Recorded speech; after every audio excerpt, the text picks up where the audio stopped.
Eu quero começar o devocional de hoje te fazendo uma pergunta. O que tem te impedido de apresentar Jesus às pessoas? A gente sabe que os evangelhos se encerram com um chamado de Jesus para a grande comissão. Pregar o evangelho a toda criatura. E essa é uma missão que ele deu para quem? Para os teólogos? Para os seminaristas? Para os que sabem ler? Não. Essa missão foi dada para todos aqueles que receberam o Evangelho. Se você teve um encontro com Jesus, então você recebeu também a responsabilidade de apresentar ele para as pessoas. E eu te pergunto, você tem atendido esse chamado? E se você ainda não tem feito isso, qual é a sua desculpa? Ian, eu não sei explicar o Evangelho muito bem, eu não conheço direito a Bíblia, eu não sou uma pessoa capacitada para isso. Eu quero te mostrar que muitas pessoas com bem menos instrução que você levaram multidões até Jesus e promoveram salvação na vida delas. O primeiro deles é André. André conheceu Jesus por meio de João Batista. João apresentou Jesus a André e quando ele percebeu que estava diante do Messias, bem diante do seu Salvador, sabe o que ele fez? Foi contar a boa notícia. João 1,40. André, irmão de Simão Pedro, era um dos dois que tinham ouvido o que João dissera e haviam seguido a Jesus. O primeiro que ele encontrou foi Simão, seu irmão, e ele lhe disse: achamos o Messias. Isso é,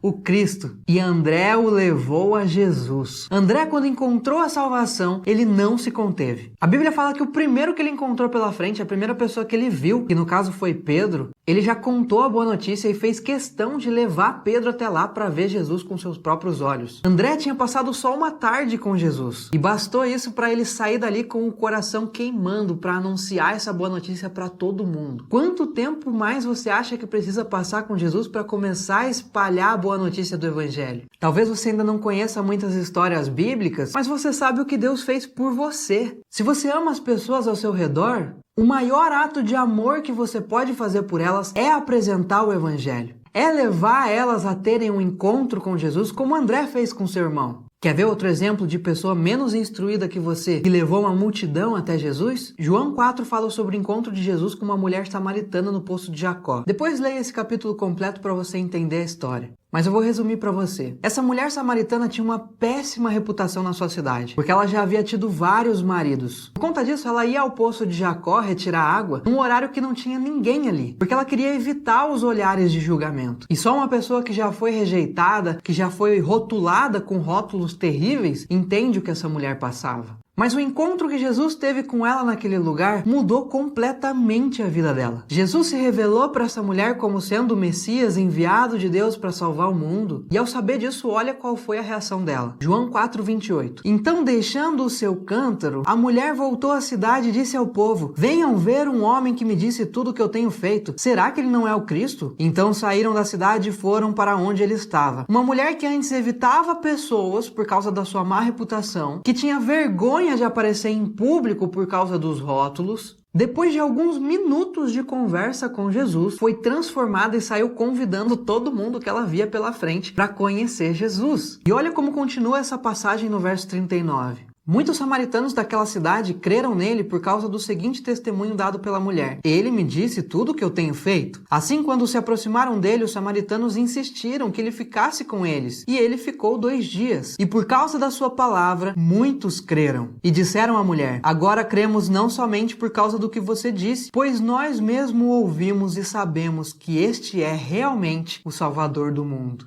Que coisa maravilhosa! Uma mulher que não tinha formação em teologia, que não tinha nenhuma boa reputação na sua cidade, foi uma evangelista muito bem sucedida. Levou multidões até Cristo e muitas pessoas foram salvas. Por isso, mais uma vez eu te pergunto, qual é a sua desculpa? E tem outros exemplos na Bíblia. Por exemplo, o Gadareno. Ele passou anos atormentado por demônios, era conhecido como o louquinho da cidade, como o endemoniado da cidade. Ele corria atrás dos outros no cemitério, andava pelado, não falava uma palavra. Mas Jesus o encontrou, expulsou os demônios dele e transformou a vida desse homem. Marcos 5,18. Quando Jesus estava entrando no barco, o homem que estivera endemoniado suplicava-lhe que deixasse ir com ele. Jesus não o permitiu, mas disse: vá para casa, para sua família e anuncie-lhes quanto o Senhor fez por você e como teve misericórdia de você. Então aquele homem se foi e começou a anunciar a Decápolis quanto Jesus tinha feito por ele. Todos ficavam admirados. Eu te pergunto, esse homem era um mestre da lei? Esse homem fez um curso de teologia top ou então um seminário? Não. Esse homem era conhecido como o endemoniado da sua cidade, o louco da sua cidade, perturbado. Mas depois de ter tido um encontro com Jesus, Jesus deu a esse homem uma missão. A missão de espalhar a boa notícia do que Deus fez por ele. E ele obedeceu. E muitas pessoas acabaram se rendendo a Jesus por conta do testemunho desse homem. Ele foi um evangelista bem-sucedido, sabe por quê? Porque Deus é o dono da obra.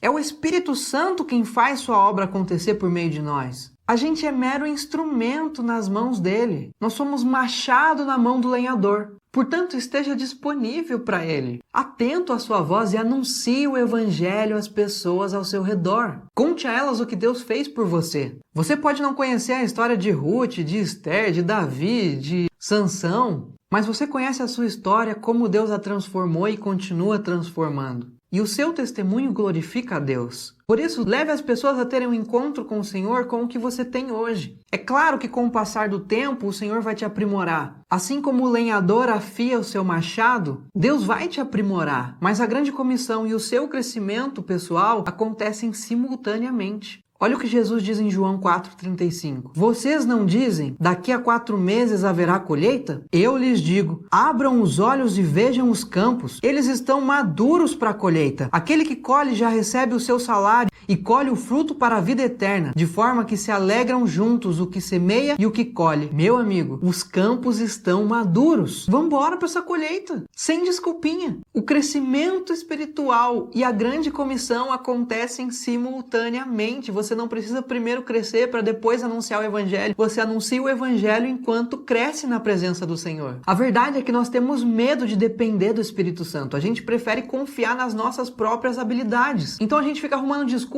de que só depois que estivermos bons o suficiente seremos aptos para anunciar o evangelho. Mas isso é uma mentira. A verdade é que os dons não vêm de nós mesmos. Nenhuma habilidade que a gente tem é mérito nosso. Absolutamente tudo que temos e tudo que somos vem de Deus. Até mesmo antes de você se converter, as coisas que você viveu, Deus já estava preparando você para o seu ministério. Você já estava sendo forjado pelo propósito de Deus. Então confie nele. Deixe de dar desculpas e comece a anunciar a boa notícia. Comece a apresentar Jesus às pessoas. Elas estão carentes de salvação. Não perca tempo, porque os campos já estão maduros e a recompensa é eterna. Deus te abençoe e até já.